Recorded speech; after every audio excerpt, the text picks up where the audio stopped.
জলের প্রাণী বলতে কী বোঝো?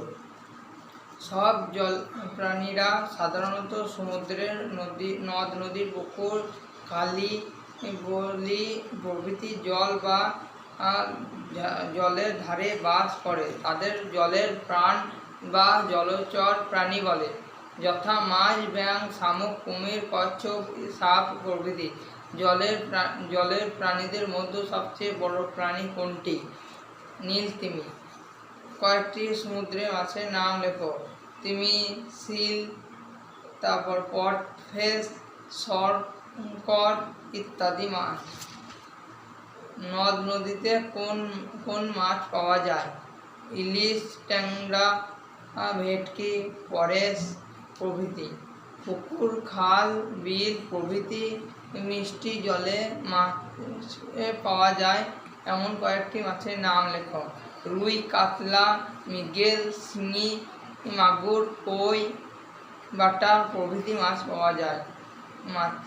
মাছের বাচ্চাকে কি বলে? পোনা। মাছ কি খায়? কেঁচো, শামুক, শ্যাওলা ও জলের ছোট ছোট পোকামাকড় খায়। কোন মাছ উড়তে পারে না? সমুদ্রের উড়ুক মাছ। কোন মাছকে রাক্ষসে মাছ বলা হয়? পিরানহা মাছকে। কোন মাছকে সাপের মতো দেখতে? বান মাছকে। কোন মাছ বাসা তৈরি করে? স্পিল্ড মাছ। কোন মাছের রক্ত নেই? চিংড়ি। চিংড়ি কি মাছ? না, চিংড়ি মাছ নয়, ইহা এক জাতীয় পোকা।